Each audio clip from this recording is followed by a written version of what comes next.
It's such good shit! Hey guys, it's Mark Rodriguez here, and this is a very special, kind of a shorter, way shorter version of the Diving Cutter podcast here.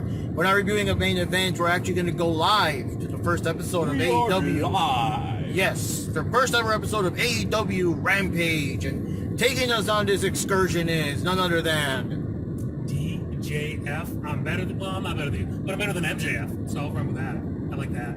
There we go. So yeah, so we got almost like most of the cast of the Diving Cutter podcast here. We got Chuck Rodriguez over there. The newly swole Chuck Rodriguez. You guys can't see it. Or Yep. You guys didn't pay it. You guys Yeah. gotta pay for the premium shit, alright? Yeah, I'm gonna have it come out with a calendar and everything. Oh god. You know, And Sign up for that. you're gonna sign up for that. I'll buy I that, appreciate yeah. your business. And we also got Appreciate the support. we also got Johnny Rodriguez back there. Stay tuned for Hey my guys, only. I'm here again. Stay tuned for my only fans. Yeah, OnlyFans coming soon. Yeah. So anyways, And my guys, Patreon. so far for the episode of Rampage, we got a big match here. We got Kenny Omega going up against Christian Cage. He's going to put the Impact title on the line. That's pretty cool. We got Miro against Del Fuego, right? Fuego del Sol. Fuego del Sol, sorry. And yeah, it's also for the title. And finally, for the main event, that's pretty awesome. We got Britt Baker versus Red Velvet, title on the line. And that's awesome. Like, first episode already. That's like women's main event. Like, damn. Pittsburgh, baby. Yep. And we also got some meet and greets before we even start the show. Dark Order versus Statlander and Lance Archer. Yep. So we'll be getting boops. Boops rule. Yep. Boops rule. And yeah, we'll see what's going on. We got at least 2 hours of dark matches coming up. We're gonna see what's going on with that. And you know, depending on, no promises, but depending on how tired we are on the way back, we might talk a little bit. It won't be the full play-on-play, though. But we'll, you know, give our thoughts. This match was awesome. This match sucked. Oh, my God, we got to see this guy do that to the other guy. And we're going to deliver. This isn't going to be like Iron Man 3 where you're going to have expectations built up and then all of a sudden, hi, I'm Trevor, you know, and you're going to be let down and you're, you know, we're going to give you guys a good show. Yeah, that's going to be awesome. So, yeah, just one last statement before we wrap up as we're heading to the event. What are your thoughts on all these recent NXT releases, man? Like, I can't believe they got rid of We covered Mercedes that Martinez. on the spin-off show, random plug here, Chuck. I also do a podcast with Jack Knives called the Lion Cast, a wrestling podcast. And we covered the NXT releases, and let me just say it's straight up bullshit. These guys deserve better. I mean, you have somebody who's 100% probably one of the more over big men I've seen in years, and Bronson Reed, and gets cut for nothing. It's inexplicable. I think Nick Khan needs to be put in a fucking wicker man, and just needs to be burned alive. Oh, God. My little crotch fruit here has some thoughts on Vince McMahon. What do you think about Vince McMahon? I hate him so much. I hope he burns. And Tell us how you really feel. Well, that's because you don't know what's good shit. I'm gonna put him in a wooden hut and set it on fire and watch the bones slowly fall off. No. Right now, for NXT to be a real success, I want no one over 30. I want all youngsters and new guys. And now what just came out on Pro Wrestling Insider or Ringside, whatever, one of those pages. Yeah. Now they're blaming Triple H for the failures of NXT. And now Vince's inner circle is saying Triple H is at fault for all the failures. Oh, fuck. And because they were in fear of Triple H taking over and then them having their jobs in jeopardy. So now they're turning against Triple H to ensure that he does not get promoted. That's why Nick Khan is being moved towards the top. Oh, God. Yeah. Are you kidding me? Without Triple Triple H, H there's no made NXT. NXT amazing. He was like a father to these guys, and you need a guy with a wrestling mind, which Vince used to have before he lost it to fucking Alzheimer's. Yeah, I forgot. You know, Hey, I know what's good shit, young man. yeah. And go ahead. Vince is also a racist piece of crap. Oh, my goodness. And I hope that he gets ran over by a bulldozer and Oh, God. She's going Cornette on his ass. She basically wants to Oh, play tell us how you feel about Vince. Jim Cornette while you're at it. You like Jim Cornette? No? No! He can also... He can also...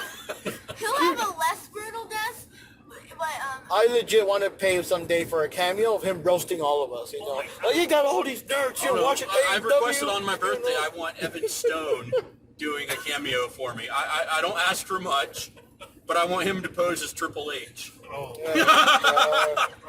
Oh, God. And he'll do it. Oh, man. So anyways, guys, we're on our way now. There might be some video here and there of us buying merch and other stuff, and we'll see you after the show. Y'all take care. Stay tuned for my OnlyFans. Oh, God. Now with 10% more boobs. Yeah. All right, guys, so we're here at the Pearson Event Center, and we got a whole bunch of this going on. Don't really understand what's going on. We got a bunch of skateboarders and people doing tricks and stuff. Everyone wearing AEW shirts, so... I don't know if they're part of the event or staff or don't know what the hell's going on, but here we go.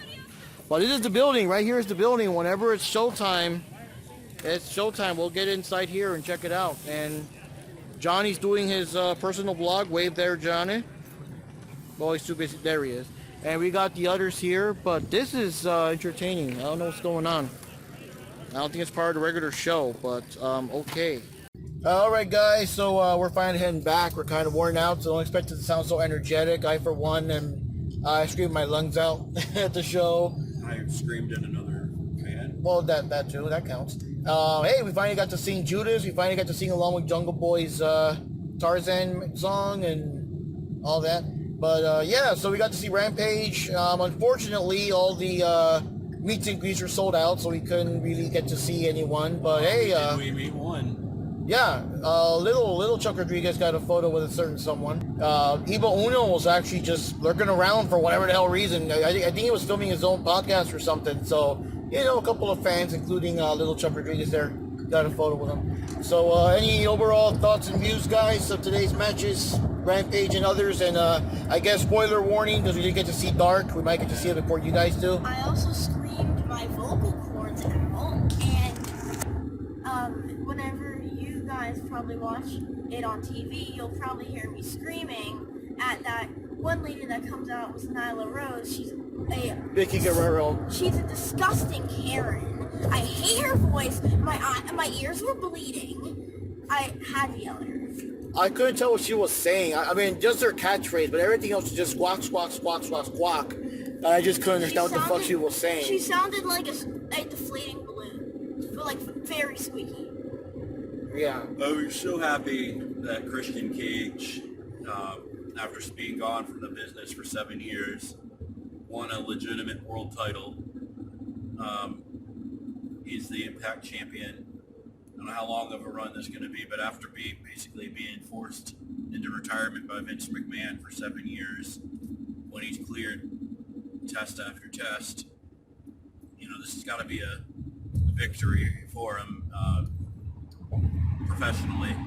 That was a pretty intense match, I gotta admit, man. Well, he took some punishment. And, the Britt Baker match was a little bit of a shorter match than I probably anticipated.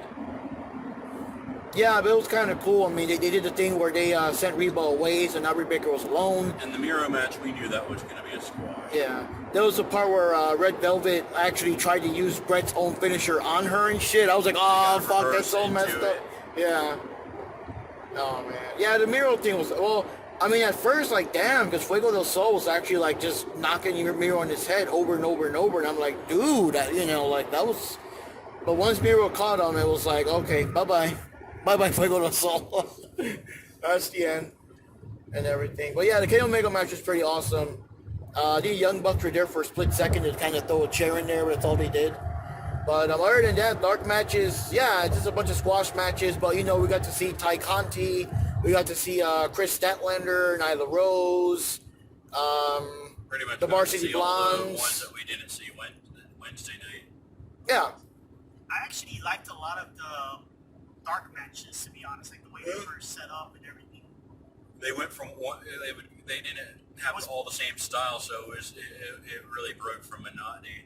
Yeah, and it was very continuous. Like it's one match and then there's another match and like that, you know. So it's not boring for sure.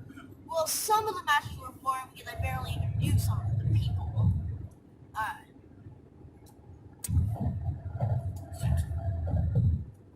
Yeah, but I mean, it was cool because I mean, now we can say we got to see Ty Conti perform live. Hey, it was actually the second time. Yeah, second time we got to see Penelope Ford perform live because we actually saw her wrestle that last time for Dynamite. She was in that four-way match with Sadie Gibbs, Yuka Sakazaki, and Amy Sakuda, so we got to see her perform twice, you know. And hey, El Idolo showed up for at least a second. That justifies Johnny's shirt. Yeah, we got to see Andrade and Idolo. And Lucha Bros. Oh, dude, I was waiting for him to do the thing, and everyone just chanted "Cero Miedo" at the right moment. I'm pretty upset MJF wasn't there because I wanted to scream at him and tell him how much he sucked and that everyone is better than him, and he is just a little rat in the dumpster. Well, he probably hears that every single day. Yeah, but yeah, it was the Varsity Blondes teaming alongside the Lucha Bros, so that was pretty cool. With Julia Hart. Yeah, she was doing a good job, keeping the fans entertained. She's better at ringside than she is in the ring. She's obviously still learning in the ring. Yeah. Like, she's very, I think she's probably got less than maybe 20 matches under her belt. Yeah. But, I mean, she's a natural she's tapping into her natural cheerleading background. Yeah. Oh, a quick question, DJF. Whenever you saw it on Wednesday, were they all dark matches too, or dark elevation? Those, I believe, are going to be dark elevation matches. Yeah. Because I thought because it was a 2-hour Dynamite episode. Yeah, they did a couple of matches beforehand and then 2 matches afterwards, which it was Sammy Guevara versus, can't even think of who it is, and then there was the Lucha Brothers versus another team. I think it was a hybrid 2. And then 2.0 is in the dark match too, didn't they? I'm absolutely loving how much exposure time 2.0 is getting. I think AEW, when they signed them, they're like, oh my God, how did WWE let these guys slip? Because obviously these guys don't need any sort of mic training. Nope. They're charismatic. They're good loudmouth heels. And that was a great signing. And I mean, I think maybe I'd look into a gear change for them to make their gear a little better. Flashier almost. Yeah. It's too indie right now. It needs to be more mainstream, more TV ready. I also remember we got to see Matt Hardy perform live too. Yes. Yeah, That was pretty awesome. Yeah. And he's had a pretty good feud with Christian. the best friends. Yeah, both of them. Christian, so. But 2 more things that happened in this episode was Fuego del Sol is all elite. Yeah, I'm not too keen on that. It kind of They need makes a jobber. the storyline, like, I really wish companies, when you put a storyline and you It's for have, the Sammy vlog. They needed a happy ending too. but you don't have to go the Drake Maverick route, which is exactly the same thing they did. When you talk about keeping companies separate and you're literally rerunning the same storylines from one show to the next, you're just basically not even trying at that point. You know what? Fuego didn't get the job done. End of story. Now, he could always try to do something down the line to get a contract later. Hell, maybe even challenge Miro again, and then he pulls the upset off because Miro feels, like, whatever, I beat you once, I can do it again, I'll give you another shot. But to just be like, well, no, you lost, you don't get a contract, and then Sammy's like, oh, I talked to Tony, we're besties, here you go. Like, it just makes the whole stipulation of the match kind of pointless to me, and I hate that aspect. Yeah. And on the other side, we got a big surprise. Near the end of the match, after Britt won, of course, she's still a heel, even though we're cheering her. She just kept on being the crap out of Red Velvet, I guess, just for funsies. Chris Statlander, for whatever reason, stepped in. And then suddenly a random blonde girl just came in there and started attacking her and shit. And I'm sure you guys can mention who that was. Yep. And she is also all elite. Yeah, I like Chris being next in line for a shot at the belt. She was actually next in line for a shot before her knee injury. So I'm glad that they're putting her right back in And I like that this hater thing, it leaves the door open for Statlander to challenge and lose. Because obviously that belt's not coming off Britt anytime soon.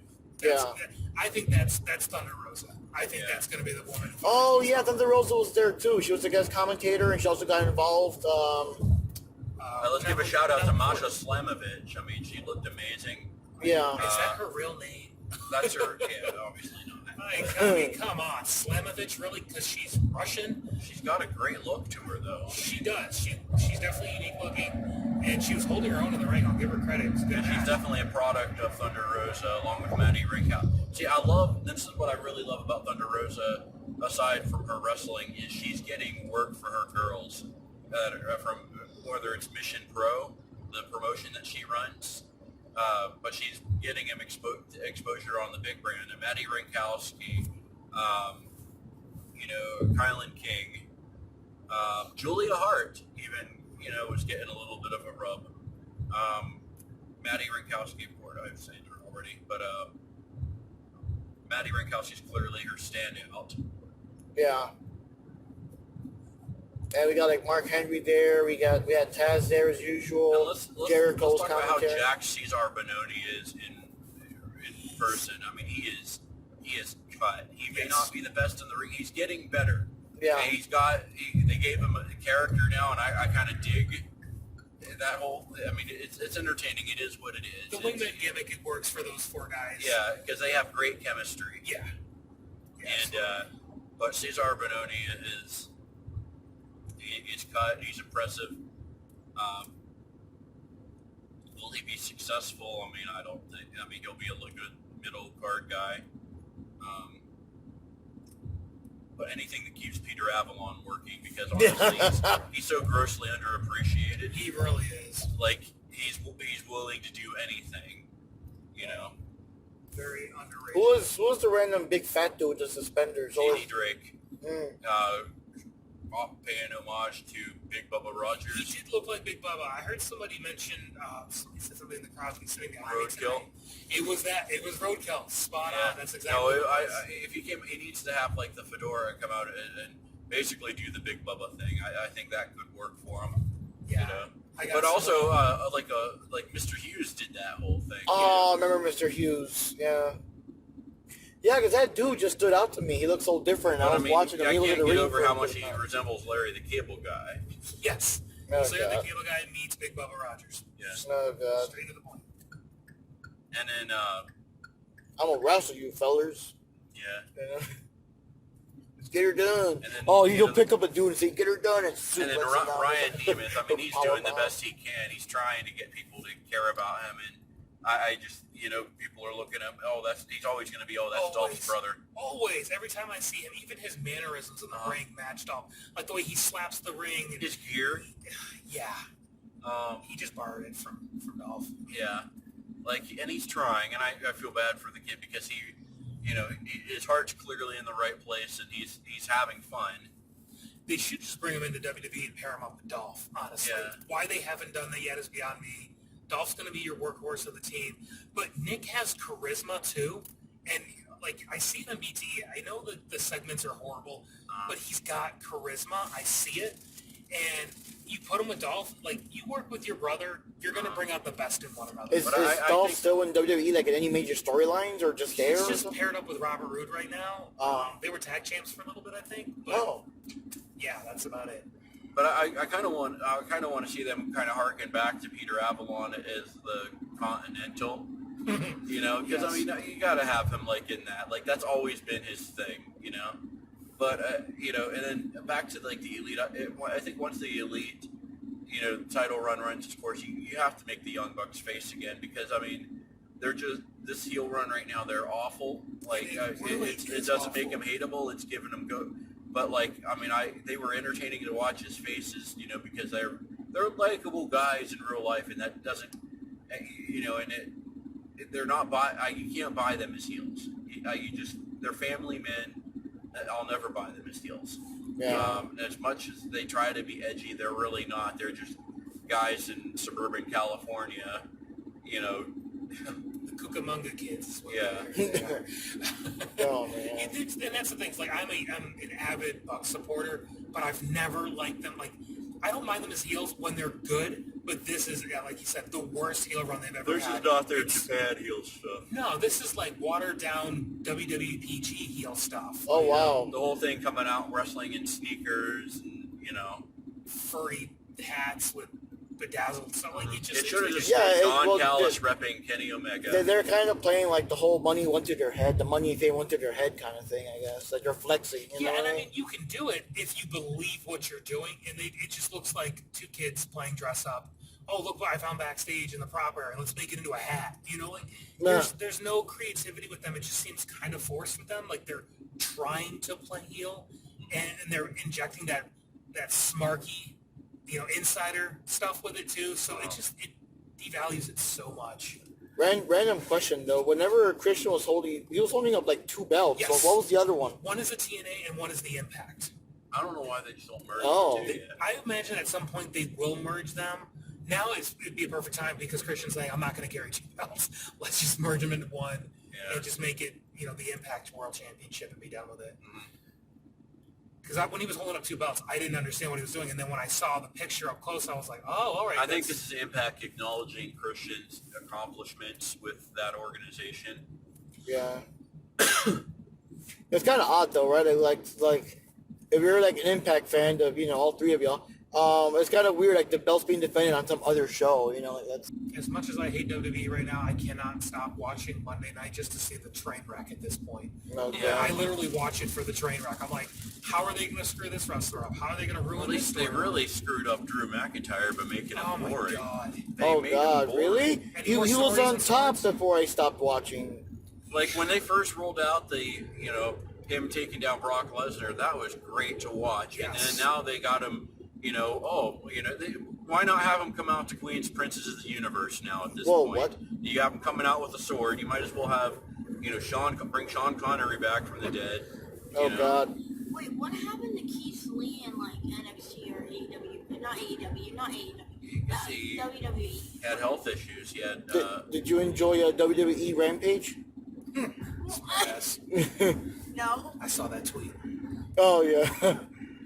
Oh, JR. We love him. The Keith Lee thing was health related. I guess he had like an inflammation of the blood vessels or something Oh, like that God. in his chest. And they said if he was too active, it was going to kill him. Literally, he was going to drop dead. So all he could do was walk. That was I don't even, what's to say that doesn't get him inflamed again? That's what I think they're going to keep testing him on. They sent him out to Yeah. Pittsburgh actually for a bunch of tests. And they finally got him cleared. Everything looks good, but I'm guessing they're going to keep an eye on him. I like that he was transparent to tell the fans, but then you have Mia Yim sitting there, attacking fans for being concerned for him, which I thought That was bullshit. weird. That went wrong. She didn't handle that correctly, and That's what they need to teach. They need to teach these how to handle fans better on How to social media correctly. social media etiquette is super important. Like, you're letting. And this is giving them a bad. I'm sorry, but if a wrestler's shitty on me, I'm not going to tune in and support. So the fans basically they weren't saying anything shitty or dickish. They were honestly just concerned. Looking for updates. And They Yim miss just- them. They like them. They love them. But I will tell you, the next round of cuts, I wouldn't be surprised if Keith Lee's involved. Yeah. Because now he's a health risk, and that's all they're going to need to get rid of him. Because Yeah. he's not under 30. He's not a midget, but now he's unreliable health-wise, and that's a big concern, and it's just a matter I think of he'll time. be perfect for the indies where maybe he wrestles one match like every so often. I'd love to see him get a Japan run. Yeah. I think he'd be a great fit over there. He's got a really unique style. He's got a great look. And he wouldn't have to wrestle nearly as much. Well, if Japan's smart, they're going to go after Bronson Reed. Yeah, I hope so. That dude's a freaking monster. Yeah, he got And posted. what I would do is I would put him on a team promptly with Jeff Cobb, Yes. and then put them in the tag division. Yes. You know, Just let him just you have destroy your everybody. next foreign monster tag team There you in go. Japan. Japan loves foreign monster tag They teams. do. This is making me want to go to Japan even more. Just talking about Japan. Yeah, I remember him posting on Twitter. He posted Oh, I like all haven't these shown like you new different Japan wrestling wrestling companies yet. kind of rubbing it in, like just how big of a mistake they did letting him go, and he could just go anywhere. You know what I mean? And I hope he does. I hope he has a bright future ahead of him because he's still so young. Yeah. And he's super talented. He really does remind me of Bam Bam Bigelow in the Oh, best way yeah, possible. yeah. And he's super agile. I love big dudes that are almost cruiserweight style in their approach Yeah. because they have to stand out rather than just being a big block of dude. Like you can get a 300-pound monster anywhere nowadays, but to be able to perform regularly Yeah. and be innovative, that's hard to find. And he's got a great look. He's good in the ring. He can talk. He's a perfect package. I could see him going to Japan. I love the idea of him and Jeff Cobb together. And Jeff Cobb, I was so pissed with the way AEW squandered him when they brought him to TV. Like, that was such a joke. That was just a waste of time. Wasn't he like Jericho's guy or something, like a special But he had such bounty, a whatever? great run in Ring of Honor. Yeah, I was looking for that Jeff Cobb to show up. And So what do y'all think about the rumors that all these like random not tax cut, but people getting cut left and right and whatever are like that they might potentially sell WWE later on? I'm still of the mindset, and people think I'm funny when I bring this up, but I think Nick Khan is related to Tony Khan, and I think he's cutting talent to give to Tony. I'm just throwing that out there. Come on, there's been way too many good cuts, and I'm sorry, Nick Khan, Tony Khan, I think there's something there, but I think you're right. I think somebody's going to buy. They're sabotaging WWE from the inside out, huh? That's what I think. They pretty much almost destroyed what was good about their Or network. the WWE was an inside job. I mean, look at the way they're destroying NXT, their best brand right now. I would imagine it's only about another year before Peacock gets rid of the network. Ouch. It needs to come back to just being the network. Yeah. But the network, is it still there though? Can you still just pay $10 a month or whatever, or did they just get rid of it and you have to get the Peacock now? So the network is only available overseas. Oh, that's bullshit. And so when we had issues on Peacock about a month or two ago with one of the pay-per-views, those who had the network had zero issues. I wonder if you can get your hands on like an overseas VPN.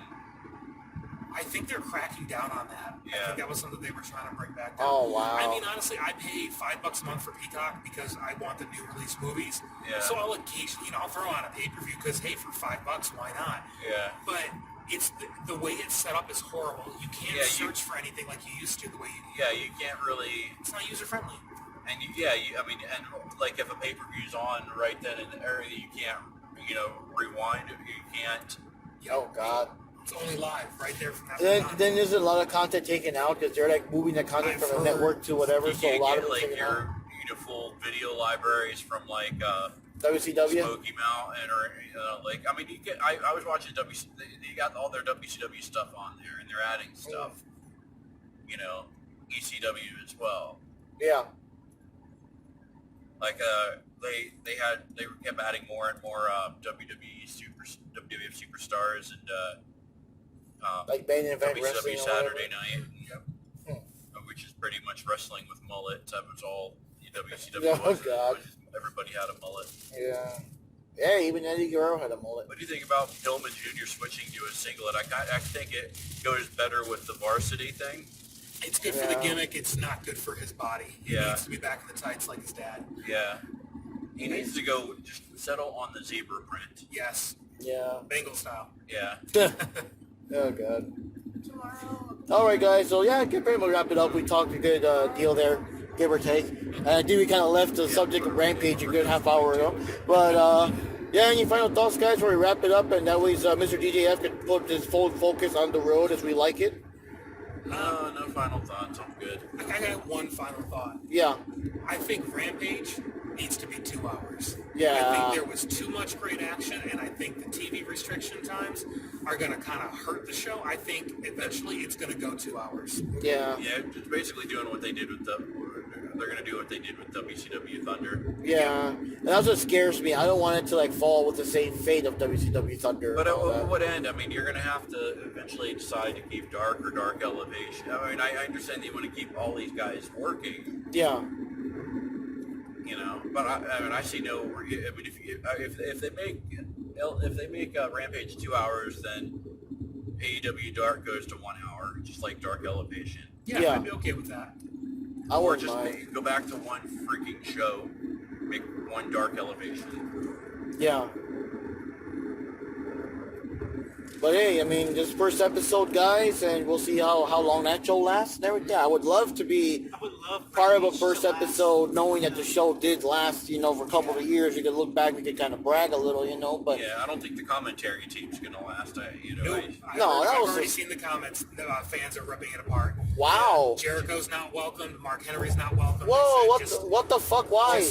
Jericho, I think, he's too excited on the microphone. He just takes away from the moments. Oh. It's fun, like, the novelty of having him on maybe every couple months. Yes. couple Yeah. spots here and there. Mark Absolutely. Henry, I think, would be perfect as a backstage interviewer. Yes. But Like, just like, because he has that nobody's gonna get one over on him. Yeah. I'd love to see Don Callis try to cut him off during an interview. Yeah. Yeah, that'd be funny. Shut the hell up, Don. He's no Tony Well, that's what I Soprano. don't like about Callis in a way. Like, I mean, I think he tries too hard to be. I mean, I get he's trying to. He's getting his boys over or whatever, but like Yeah. I think he's quick to bury everybody else. So what were they saying about Mark Henry though? On the He just was not a good fit. He was bumbling, and if Oh. you listen to him on like the podcast, He on always Sirius just spoke XM, slow from Texas, you know. yeah, like, he's not a commentary guy. He's never been that way. So Oh. I think a backstage interview segment person, where maybe they're pre-taped, I think is a great option. Paul White, I think, on the other hand, is great at commentary. Yes, he fits right in. He's got a quick wit though, Yeah. and I think that's going to help him. He's slow in his delivery, but it's still quick. He can stay with the conversation. But So Mark Henry needs to be. I mean, I loved how they had him on air hyping. Like, make that his thing. yeah, You know. oh, hyping up the main event and everything. yeah, I like that. That was a really great idea. Yeah. Yeah. Well, like I said, we'll see what happens with Rampage, guys. So this is, like I said, a shorter episode of Diving Cutter Podcast. Basically, us coming and going, and now it's time to go home. And probably going to get it, well, damn, it already is past midnight. So, yeah, we're definitely getting home past midnight. And, yeah, see y'all later. This is Mark signing out, and See you next time, Done, guys. yeah. Deuces. Bye.